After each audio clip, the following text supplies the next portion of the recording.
Another episode of Brooklyn Nets Weekly comes after a loss. But me and Bam are about to tell you exactly how we fix this damn thing and go on to victory.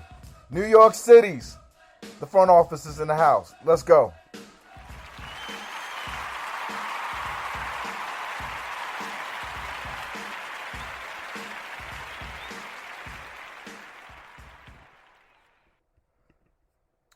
Bam.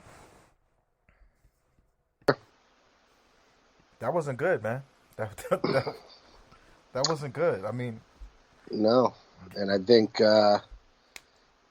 everything we discussed today needs to be discussed in the larger scale context as opposed to it's this not about series. Boston, right? It's not about Boston. And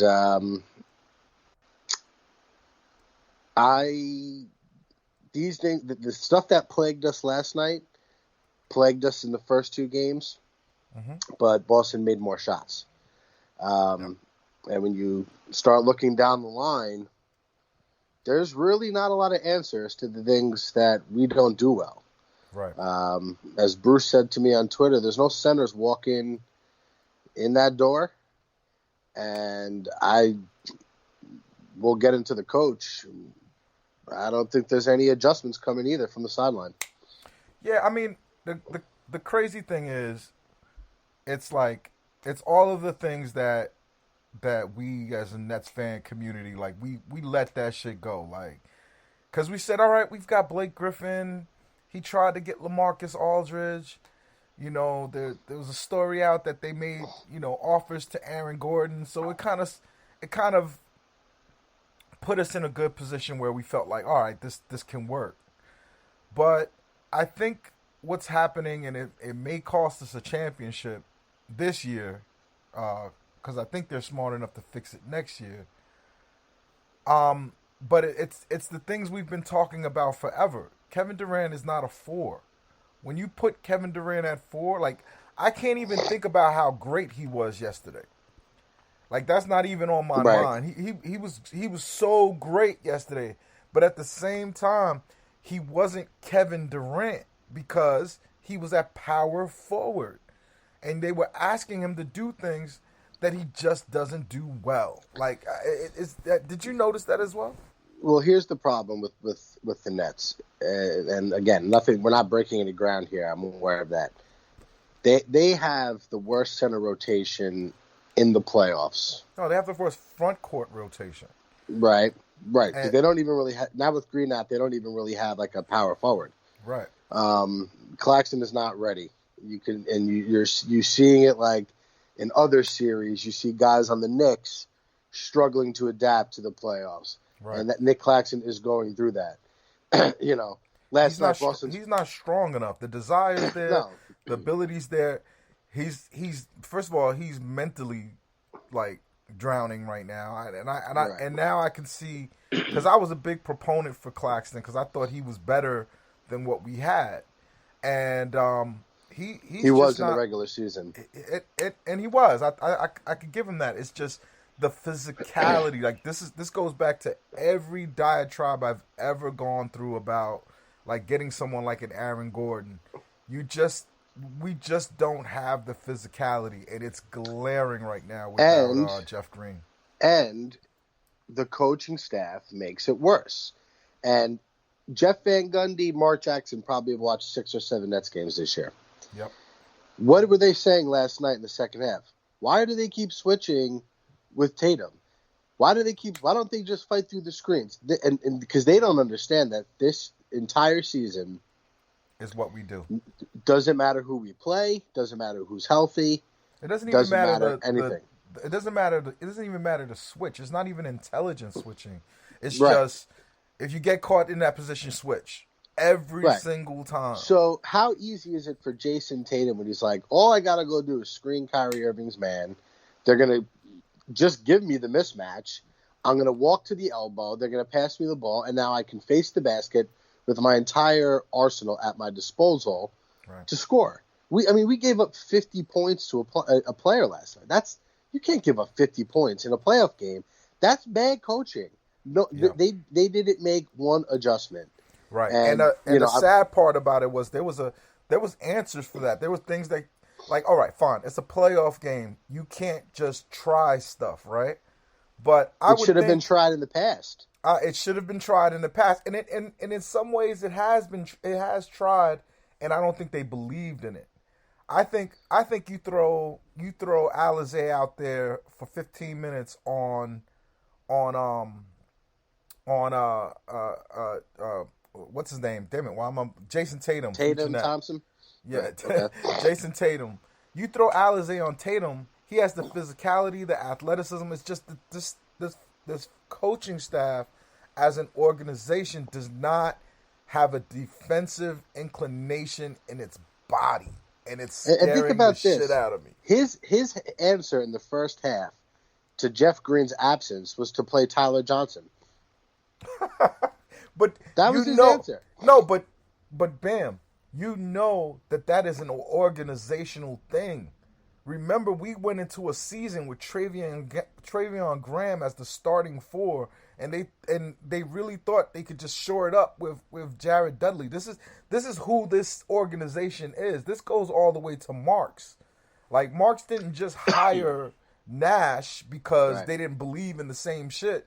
They believe in the same shit. It's like they double down on it, and actually Nash is a little bit better than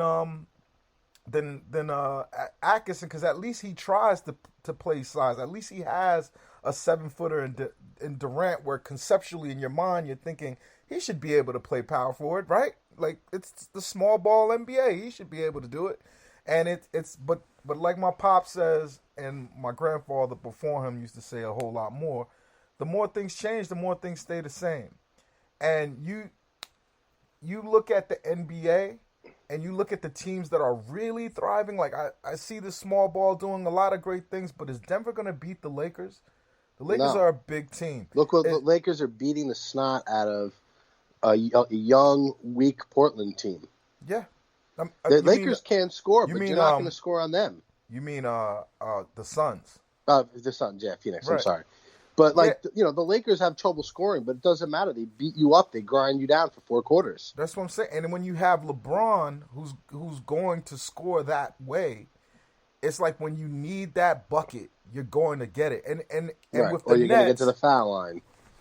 and they're gonna clog the paint and make it hard. Like there's no easy shots for Devin Booker and those guys. That like, and it's because they have size. And like my whole like going long before like everyone who knows this pod, everyone who knows my Twitter, it's like I've always railed against the fallacy of that people looked at the Golden State Warriors and thought, oh, it's a whole new era. Just score, just shoot, just if you could just run on teams. The the those Golden State teams had the right size players and even was big in some positions. When Clay played the two, that he was a big Right. He's two. a big guard. He was a big two that could also rebound and defend. When he slid down to the three, he didn't slide down and was Joe Harris in that position. He slid down and he was probably in the position he was more built for. And then Draymond is probably one of the best NBA. I'm talking about he's the greatest glue guy of our time. Yeah. And he's a great defender, and he could defend. Like the best defense I've ever seen on Embiid was Draymond, which is why when I saw Alizé do some very similar things to Draymond, I was like, yo, just throw that kid out there for defense. He doesn't ever have to score except on putbacks and bunnies. And he's the one player on our team that really plays like that. He's not even big enough to be a power forward, but he's how you look forward to the Milwaukee series? I don't. How are we going to? We can't match up with Tristan Thompson is beating us up in the paint. Yeah. Jason Tatum is beating us up, in the mid range. It's hard to see unless we're gonna have to win every home game. It feels like in that series to get through. I don't even think I don't. Big man, I don't think we have the facilities to do that. Listen, man, this this team, philosophically, everything that they did in their plan worked last night, which is crazy, which proves that their plan doesn't work. They got 80 points from Durant and Harden. That was a plan work. Hey, Right, we scored 115 points. Right, So like Boston can't guard us, but Boston had the night where like other teams can do that too. What they can't do consistently, other teams can, and it happened. Exactly, It's very worrisome. And the coaching staff, I mean, they finally put how they watched this entire season coming to the playoffs, and Bruce Brown's playing less minutes when Jeff Green gets hurt. It's just you have to wonder what's going on in their fucking heads. Yo, Christian, is it Christian Winfield? Yeah. He had an article today, and he kind of talked about it that this is the time to break glass and let DJ out. And I don't feel like the DeAndre Jordan thing. DeAndre Jordan would have helped last night. You know why? Because Tatum wasn't really stopping short, and maybe he would have did that if DeAndre Jordan went in the game. But everything was at the rim. Right. Everything was at the rim. And that's the one thing DeAndre Jordan can do. DeAndre Jordan can wait for you at the rim and disrupt your shot enough, or block your shot, or change your shot.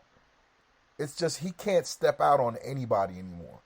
And when teams figure that, the thing is, so like Milwaukee, if they're not as pick and roll heavy as a team like Boston, right? Because they're gonna typically run Giannis out there in like a 1-4 set and let him go to work. And even if they set a screen for Giannis, well, the Nets aren't going to respect his shooting, so Jordan can just kind of sit in the paint and wait. They don't have to switch then. Right. This is a tough matchup for him because with the small guards and the quick guards that Boston has, if he's put in a pick and roll, he can't play drop coverage on those guys. But yeah, I mean, it can't be worse than what Blake Griffin's doing. Blake's been horrible. Let's forget the dunks and stuff in the midst of a blowout. He's had zero impact. He's out of in position. A positive way. He's out of position. Like he has no, because there's a court sense that you have to play center. It's amazing. I'm playing with my son in the yard. He's gonna be a big kid. I'm trying to teach him, just learn to do micing drills, right? Just sit out there, do a micing drill, lay up with left hand, lay up with right hand, lay up with left hand, lay up with right hand. And my son, his brain, the way it's wired, because he's grown up in this Kyrie Irving dominant era, he's like, he wants to do little crosses. He wants to do. I'm like, you're right underneath the basket. You understand? And sometimes some kids, no matter how big they are not centers. Kevin Durant is not a center. That would have ruined his career if some smart coach put him at center or even at power forward. Kevin Durant is not that. I used to always say, like, fourth grade CYO, like the one kid who's tall, they're like trying to post him up. And I'm like, this kid might not even be tall when he's in like ninth grade. Like, just let him play basketball, learn the skills, and then if he's big, that the other stuff comes easy. Right. It's easy to post up if you can dribble and shoot. Exactly. But if you look at Blake Griffin is all weak side help. Blake Griffin is he can't entrench his feet in the ground and play center. And you know what? Neither can Nick Claxton. I used to say Nick Claxton was a power forward all the time. Like Nick Claxton, he can't. Again, what Jared Allen couldn't do early, and he started being able to do now, is that when that center plants his feet in the post, and that first shoulder goes into his chest, every single net go flying right now. Right. And I remember when I first started to kind of analyze Jared Allen's game, and I was like, oh wow, he's going to be necessary against the Milwaukee Bucks because he's the only one fleet of foot enough and strong enough to guard Giannis one-on-one. Nobody stops Giannis. But if you kind of did a little semi-zone, and the most promising game I ever seen guarding Giannis as a Nets fan was when they finally figured out, oh yeah, put Jared Allen on him. He's super fast, he's super athletic, and he's strong, and he's getting strong enough.